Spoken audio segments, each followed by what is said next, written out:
अस्सलाम वालेकुम जनाब। गुज़रे हुए हफ्ते का रैपअप लेके आपके साथ हूँ और समय पहले हम वीकली रैपअप करेंगे और उसके बाद फिर हम बात करेंगे आगे।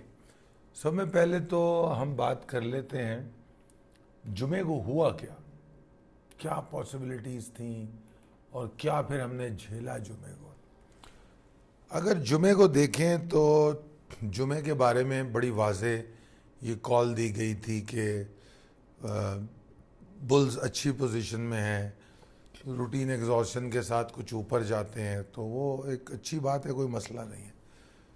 फिर जब जुमे को मेरे ख्याल में कोई 11 साढ़े 11 बजे का टाइम था, तो उस वक्त हमने मिड डे कॉल भी दे दी और हमने कहा कि भाई बुल्स जो हैं कंसिस्टेंट लगते हैं, तो ये ट्रिगर है, इसके ऊपर अगर नमाज के बाद ट्रेड करती है तो most likely market would perform.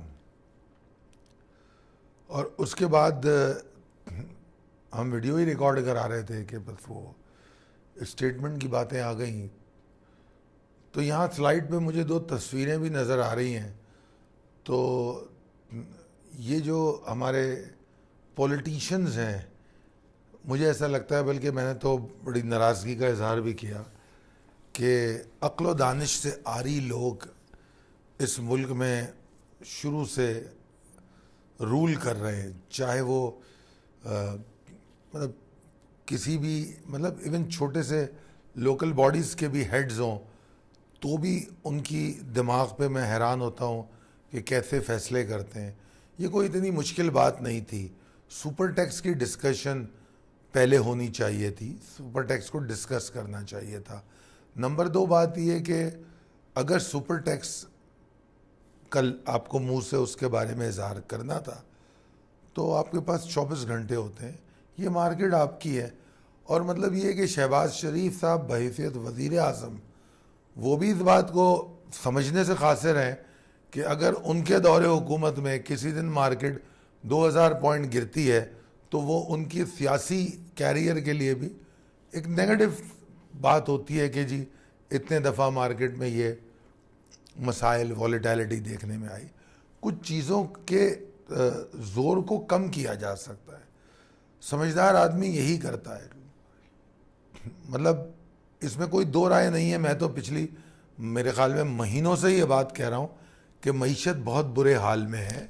मैंने माशी एमरजेंसी तक की बात कर दी, सूरत हाल को वाज़े करने के लिए तरीक़े बताए कि किस तरीके से हमें क्या क्या तकालीफ उठानी पड़ सकती है। तो मैं इस पर तो कोई मुझे वो नहीं है। मुझे हैरानी इस बात की है कि मैनेजमेंट क्यों नहीं आती। खैर बहरहाल इस पर बात हो चुकी है, वेस्ट ऑफ टाइम है। तो सियासतदान हो या इदारे, they are least bothered with your problems. ये मैं अपनी पिछली वीडियोस में भी कह चुका हूँ, दोबारा समझा रहा हूँ। अपने बारे में जितना आप जानते हैं और आप सिंसियर हो सकते हैं, इस पाकिस्तान पूरे मुल्क के अंदर कोई एक इदारा, कोई एक सियासी या इदारा जाती कारकुन जो है वो आपसे हमदर्दी नहीं रखता। उनकी हमदर्दियाँ पॉपुलर स्टेटमेंट की लिए होती हैं जो अखबारात और सोशल मीडिया की जीनत बनती हैं। इन रियलिटी अगर उनको आपसे कोई हमदर्दी होती तो उनके अमल, उनके रहन सहन और उनकी तमाम चीज़ें उसकी अक्कास होती, जो कि नहीं है। तो फिर लिहाजा इन मेरे लिए तो इन पे बात करना जो है वक्त का ज़िया है। चलते हैं ग्लिम्स ऑफ लास्ट वीक की तरफ। जो 20 जून के लिए आपको कॉल दी गई थी उसमें मैंने वाज़े तौर पे इशारा दिया था कि बुल्स परफॉर्म करते नज़र आ रहे हैं। हालांकि मंडे को मैं ये समझता था कि मार्केट में कुछ एग्जॉस्शन आएगी। अगर मार्केट 42,350 के नीचे ट्रेड करेगी, और वहाँ पर भी ये बात कही कि बाइंग ऑन डिप कर लेना। ऐसा हुआ तो बाइंग ऑन डिप करना, परेशानी कोई नहीं है। मैंने परेशानी कोई नहीं बताई। और उसके बाद ऐसा ही हुआ, मार्केट जो है 42,350 के नीचे ट्रेड हुई। और फिर जो सेकंड सेशन था, फर्स्ट सेशन, उसमें हमें एग्जॉशन मिली। सेकंड सेशन में हमें एक ज़बरदस्त रिकवरी मिली। क्योंकि ओवरऑल मार्केट ऊपर जाना था, वो रूटीन एग्जॉर्शन ढूंढ रही थी। जहां जहां उसे मौका मिला माँ सवाए फ्राइडे के, उसने रूटीन एग्जॉर्शन ली, क्योंकि मंगल को ऊपर गई तो बुध को थोड़ा एग्जॉस्ट रही, फिर जुमेरात को ऊपर गई और उसके बाद, बल्कि बुध को भी ऊपर ही गई थी, जुमेरात को फिर ऊपर गई। तो ओवरऑल अगर आप देखें, थर्सडे को हम ये बात कर चुके थे, जो थर्सडे की रात को आपको कॉल दी गई, बल्कि थर्सडे का जो हाई था अगर आप उसको देखें तो जो थर्सडे की कॉल आती है वेडनेसडे की रात, उस दिन ये बात की गई थी कि 850 आपका टारगेट है। फिर जुम्मे की कॉल में कहा गया कि 715 से 850 तक एक रेजिस्टिंग एरिया है, इसको तोड़ के मार्केट ऊपर निकल जाएगी। और फिर जुमा जो हम डिस्कस कर चुके हैं आपके सामने है कि 782 या 87 का कुछ हाई था और उसके बाद वो खबर आई और मार्केट नीचे गिर गई। नमाज के वक्फे के दौरान मुझसे काफ़ी लोगों ने रब्ता किया और मुझसे पूछा कि क्योंकि 2000 पॉइंट कमोबेश मार्केट गिर चुकी थी, तो कि आपको क्या लगता है कि मार्केट कहाँ तक जाएगी। तो मैंने बड़ा वाज़ेह तौर पे एक बात, बल्कि मैंने अपने ग्रुप पे ऑडियो भी दी और यही सारी सख्त बातें मैंने की और साथ में मैंने कहा कि और नहीं गिरेगी अब मार्केट, बस जो गिरना था गिर गई। तो फिर ऐसा ही हुआ और मैंने कहा था 300-400 पॉइंट रिकवर करेगी, तो 500 सम पॉइंट मार्केट ने रिकवर किए मेरे ख्याल में, 41,050-52 पे बंद हुई। तो ओवरऑल जो पूरे वीक की कोशिश और मेहनत थी वो सब बर्बाद हो गई। कंक्लूजन ये था, जो कंसिस्टेंसी पिछले 8-10 दिनों से मुश्किल हालात के बावजूद मार्केट दिखा रही थी, बजट अनाउंसमेंट, IMF के रोने, पेट्रोल का बढ़ना, इन तमाम चीज़ों के बावजूद जो दिखा रही थी, वो स्लोली एंड ग्रेजुअली वो सब ख़त्म हो गया जुमे को, जब मार्केट 2000 पॉइंट गिर गई। क्योंकि 2000 पॉइंट मार्केट गिरकर वहीं पहुंच गई, अगर आपको याद हो, 40,655, 500 या 655। खैर बहरहाल, तो जो इस वक्त सिचुएशन है वो काफ़ी टेरिफाइंग है, परेशान कुन है और डरा देने वाली है। और मैं समझता हूँ कि अब हम कंसिस्टेंसी ऑफ बुल्स, जिसकी बात पिछले 7-8 दिनों में हम करते रहे, अब उसको छोड़ के हम बात करेंगे डैमेज कंट्रोल और रेस्क्यू सिचुएशन की, कि how to rescue the bulls from the current situation. अब हमारा जो मेन मुद्दा होगा या फोकस होगा वो how to rescue the bulls from current situation. तो इन हालात में अगर आप देखें तो ये जो मैं 40,600 की बात करता हूँ या 555 की, ये नवंबर दिसंबर 2021 में आपको मैंने एक तस्वीरी शक्ल में मार्केट का मेजर लेवल्स को समझाने की कोशिश की थी। जो इस वक्त जो आपके सामने स्क्रीन पर है, इसको हमने कहा था नेवर गिव अप स्लाइड। अभी मेरे सामने चार्ट नहीं है, वरना मैं बताता कि इन जगहों पे मार्केट कितने दफ़ा ऊपर गई, कितने दफ़ा नीचे आई, मगर जो एक्यूरेसी ऑफ द लेवल है उसको देखिए, आप समझने की कोशिश कीजिए। रिवर्स देखिए, बाउंसेस देखिए, रेजिस्टेंसेस को देखिए। और ये मेरे ख्याल में अब 8 महीने हो गए, 8 महीने से गुज़िश्ता ये एक स्लाइड है जो बार बार आपको दिखाता हूँ, याद दिलाता हूँ। अच्छा जनाब, जब जब मार्केट में कोई मुश्किल वक्त आता है, मेरी कोशिश होती है कि मैं अपने दोस्तों को, ट्रेडर्स को, मेरे फॉलोवर्स को ये समझाऊं कि ये वक्त होता है दोबारा से अपने हिकमत अमली को समझने का, कि क्या किया जा सकता है, किस तरह नुकसान से बचा जा सकता है, क्या बेहतर हिकमत अमली बनाई जा सकती है। हिकमत अमलियाँ बनाई जाती हैं, अपनी ट्रेडिंग स्किल्स को बेहतर बनाया जा सकता है। मैंने पिछले कई दिनों में, वैसे तो मैं अगर देखूं तो पिछले कई सालों से मैं आपको हमेशा समझाता रहा हूं कि डाइवर्सिफिकेशन, अपना कुछ एक्सपोजर पाकिस्तान मर्केंटाइल एक्सचेंज में लेकर आइए। सिर्फ 2 लाख रुपए से आप बेहतर ट्रेडिंग कर लेते हैं, जो आप पाकिस्तान स्टॉक एक्सचेंज में 20 लाख रुपए से करते हैं। मैं डिस्करेज नहीं कर रहा, पाकिस्तान स्टॉक एक्सचेंज को डिस्करेज बिल्कुल नहीं कर रहा, क्योंकि मैं उसका एक हिस्सा हूँ और मेरी तमाम तरफ फोकस वहाँ होती है। मगर बात सिर्फ ये होती है कि अगर एक मिसाल दे रहा हूँ कि अगर कोई चीज़ अगर थोड़ी मुश्किल में हो तो वहाँ स्ट्रेटजी को तब्दील किया जाता है। जैसे कि मैं डेली ट्रेड का ख्वाहिशमंद हूँ और इस वक्त Pakistan stock exchange daily trade को इनकरेज नहीं कर रही, तो क्या मैं ज़बरदस्ती डेली ट्रेड करूँगा? अगर ज़बरदस्ती डेली ट्रेड करूँगा तो मैं नुकसान उठाऊँगा। तो उस नुकसान से बचने के लिए मैंने हमेशा कोशिश की कि आपको डाइवर्सिफाइड रखूँ, स्टॉक से एग्ज़िट लेने को नहीं कहा, क्योंकि स्टॉक में जिस तरह मैंने पिछले दिनों कुछ स्टॉक का जिक्र किया, अभी भी कर सकता हूँ और स्क्रिप्ट कॉल में करूँगा कि इन हालात में भी कुछ स्टॉक बेहतरीन परफॉर्मेंस देते हैं। अदम एतमाद की तहरीक के बाद भी कुछ स्टॉक 80% रिटर्न दे चुके हैं, तो वो क्या है?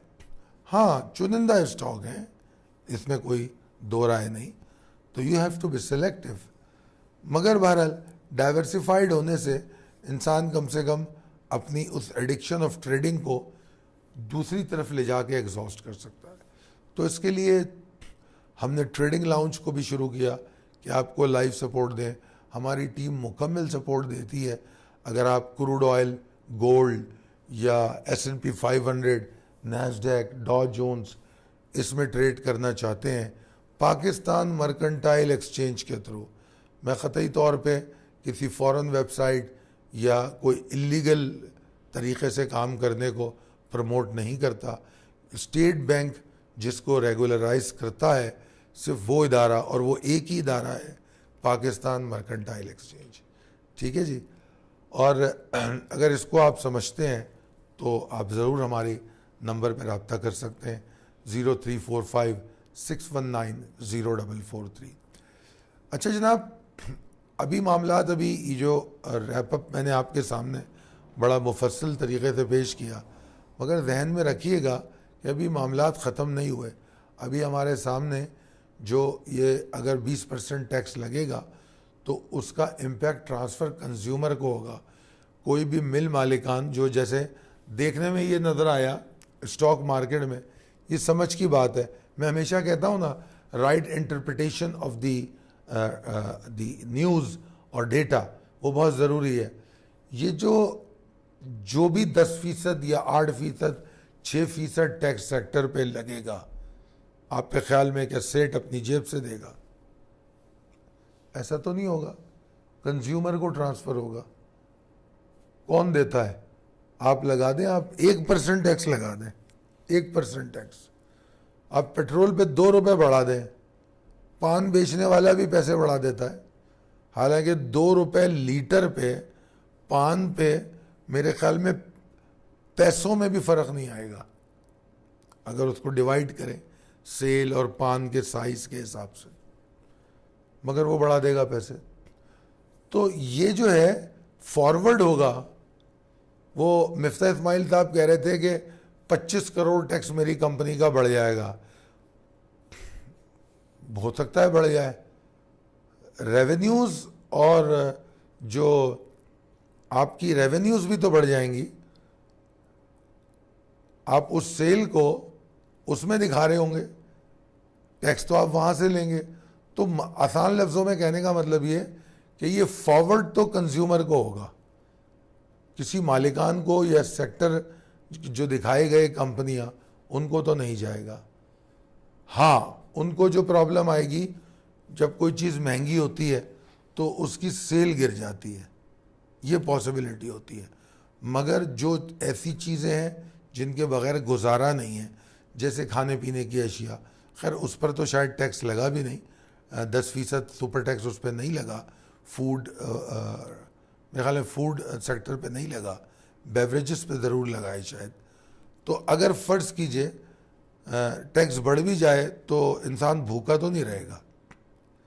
किसी का आधा मकान बना हुआ है या किसी को मकान बनाना है, वो सीमेंट और सरिया तो ज़रूर ख़रीदेगा। क्या नहीं ख़रीदेगा? वो सरिये की जगह प्लास्टिक लगा लेगा? ऐसा नहीं होगा। उसने सरिया ही ख़रीदना है, उसने सीमेंट ही ख़रीदना है। तो वो फॉरवर्ड होगा। हाँ, कुछ तायुशी जो पुरतायुश अशिया होती हैं तो उनमें फ़र्क पड़ सकता है। जैसे कि मिसाल देता हूँ मैं, अगर एयर कंडीशन पे बहुत ज़्यादा टैक्स लग जाए तो बहुत ज़्यादा, थोड़ा बहुत तो फ़र्क नहीं पड़ेगा, बहुत ज़्यादा लग जाए तो फ़र्क पड़ेगा। लोग बोलेंगे 4 की जगह 2 AC रख लो। आप कार्स पे, इंपोर्टेड कार्स पे बड़ी ड्यूटियां लगा दें, ठीक है, जो लोकल कार माफिया है इंजॉय करेगा, आपको बेनिफिट नहीं देगा। वो इंजॉय करेगा, वो आपको बेनिफिट नहीं देगा।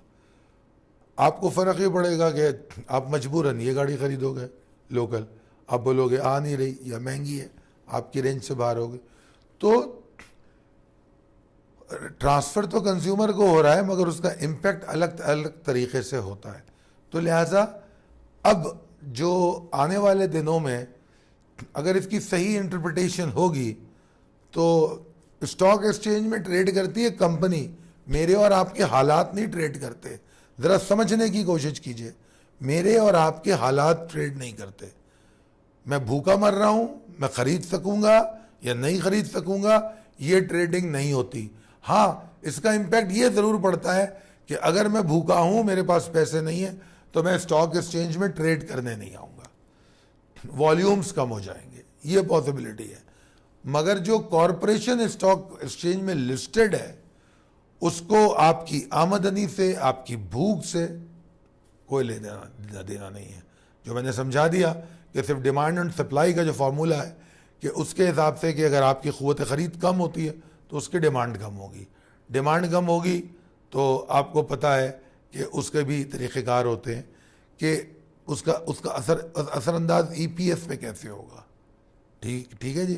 खैर बहरहाल बड़ी तवील गुफ्तगू हो गई, तो लिहाजा मैंने इस गुफ्तगू में सिर्फ तवालत इसलिए थी कि मैं समझाना चाह रहा था कि रियलिटीज़ को समझिए, अननेसेसरी पैनिक करने की कोई ज़रूरत नहीं है।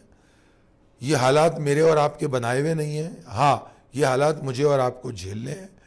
ग्लोबल सिचुएशन बहुत ख़राब है, मैं कई दफ़ा इसका तज़किरा कर चुका हूँ। अमेरिका ने इंटरेस्ट रेट ऐसे ही नहीं बढ़ा दिए, उसको भी जो कैश रोलिंग है उसकी प्रॉब्लम आ रही है, मगर उसके बावजूद भी, मगर बहरहाल वहाँ की हिकमत अमलियाँ बहुत जामे तरीके से बनाई जाती हैं और वो आम आदमी को बचाने की पूरी कोशिश की जाती है। यहाँ ऐसा नहीं है, वहाँ ट्रांसपेरेंसी बहुत ज़्यादा है। आपकी मालूमात के लिए बताऊँ कि मैंने पहली दफ़ा देखा कि क्रूड ऑयल इन्वेंट्री डेटा वहाँ पर डिले हुआ, मैंने इससे पहले कभी नहीं देखा। जितने अरसे से मैं ट्रेडिंग कर रहा हूँ इंटरनेशनल मार्केट में, तो मसाइल हर जगह आ रहे हैं, हुकूमतें परेशान हैं इकॉनमी के फ़ैसलों को लेके, उनके इंडिकेटर्स को लेके, तो हमें भी परेशानी होगी। अजनास का बहरान यूक्रेन की वजह से शदीद है, यूके अभी यूक्रेन से इंपोर्ट करने की बात कर रहा है। इन हालात में तो आप समझ सकते हैं कि क्या क्या हो सकता है। तो ये तमाम चीज़ों को हमें फेस करना है। दुआ कीजिए कि हम सही तौर पे मुकाबला कर सकें और इस मुश्किल वक्त में सरवाइव कर सकें। हमारी अपनी ज़ाती इकॉनमी, मैं हमेशा ज़ाती इकॉनमी की बात करता हूँ, मुल्क की इकॉनमी खुद ब खुद ठीक होती है। अगर हमारी इकॉनमी अच्छी होगी तो मुल्क की इकॉनमी अच्छी हो जाएगी, और अगर सिर्फ मुल्क की इकॉनमी की बात करूँगा तो फिर क्या होगा कि वो मुल्क की और अशरफिया की इकॉनमी होगी। वो आपको शायद उसके इंडिकेटर्स बेहतर नज़र आए, मगर जब मासेस बेहतर पोजीशन में होंगे, खा कमा रहे होंगे, तो ख़ुद ब खुद मुल्क अच्छा होगा। बड़ी नॉर्मल बात है। मुल्क कोई प्लॉट नहीं है, हम तमाम लोगों से बन के बनता है। हम लोग, हमारा खाना पीना, हमारी पर एनम जो इनकम होती है, उसी से पता लगता है कि इस मुल्क की ग्रोथ क्या है, इस मुल्क में अनएम्प्लॉयमेंट कितना है। ये सारा डेटा बेस्ड ऑन मासेस है, पॉपुलेशन है। तो हम लोग हैं जो अहम तरीन लोग हैं, तो हम अपनी इकॉनमी को ठीक करें, उसके मैंने आपको तरीक़े बता दिए। दुआ करूँगा कि आप इन बातों को समझें, इस पर अमल करें और अपनी इकॉनमी को बेहतर बनाएं। बहुत शुक्रिया। अल्लाह हाफ़िज़।